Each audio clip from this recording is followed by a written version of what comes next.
know, 2,000 Borough fans have got to go there and hopefully roar onto a victory. But you know what it is? It's hard to see now. I can't take it at Norwich. I can't stand Norwich. It's that club that just irritates me.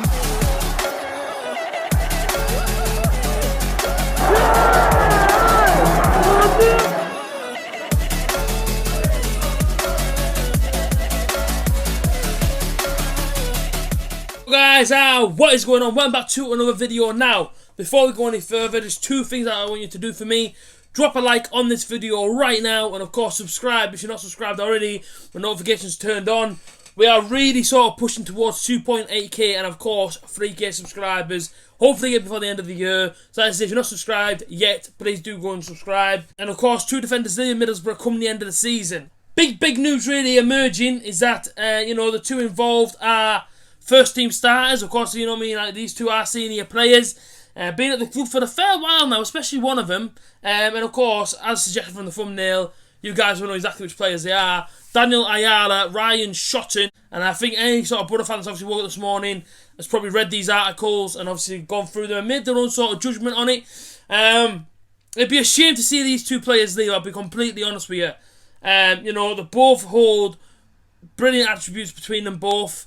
And listen, right, the two players that I do like at Borough, and you know, it's going to be a massive loss if these players are to go. So, let me talk you through the current situation at Middlesbrough Football Club. For anybody sort of Borough fan and is thinking, why the hell are you selling all your team? Why on earth are your team out of contract? Pretty much, when Gary Monk came in as Borough manager, he went and spent £50 million on players. Now, when he brings them players in, he's expecting Borough to go bring them players in. We go back to the Premier League that season. They're already on Premier League wages, but it's fine because, of course, Borough back in the Premier League. Happy days. Worst case scenario, we go to Sheffield Wednesday, we beat Sheffield Wednesday, Gary Monk then gets a sack, Borough failed to go up that season. That is exactly what happened. Now, the problem you've got is, of course, players are now on Premier League wages. You haven't gone up that season. The wage bill is literally pouring money on players that you can't really afford to pay for. So, Gibbo sat there and thinking to himself, well, I need to lower the wage bill, but of course these players are massively important to our squad. I can't let most of them go. Martin Braithwaite left, massive release on the wage bill. But you've still got Rudy Gestede that's earning, and I've heard a rumour, 48 grand a week. I've heard 38 grand a week on Britta Sambalonga. Them two players alone are very expensive to keep a hold of. Now, the thing that he has done this season, he said, right, look, there's going to be about 10 players that are going to leave the football club, but, you know, the wage bill will look better once they are gone. Bearing in mind, these players are, and I'm not even going to mention the loan players, and if I do, then of course I'll say that they're loaned. To start the players out of contract is Johnny Howson, Ryan Shotton, Daniel Ayala, Marvin Johnson, Rudy Gestede. I think Pearsy's still got a year left, although I did see his name get brought up. Now, of course, players on loan, obviously, you know, once their loan ends, of course, they go back to their parent club. Ravel Morrison, Lemecha, Roberts, McCurdy, George Friend's out of contract as well.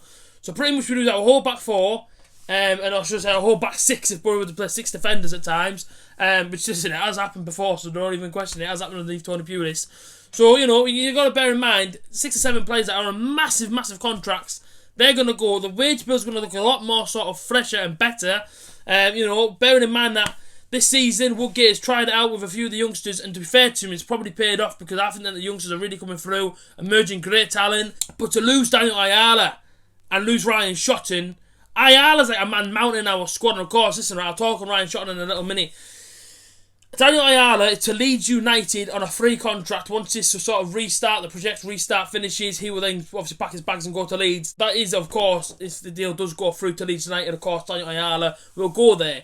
Makes sense in a way because, of course, they sold Janssen to Brentford, and of course, he was out there man mounting. I was very shocked by their transfer of Janssen to obviously go to Brentford, but of course, listen, right, they pull in Daniel Ayala, you've got an absolute man mountain in Daniel Ayala. He's still got it, especially for the championship level. It'd be a real shame to see him go, but again, like I say, you know, if his wages are too high, say if the club cannot afford to obviously keep hold of him, then it's completely understandable. Ayala needs to go.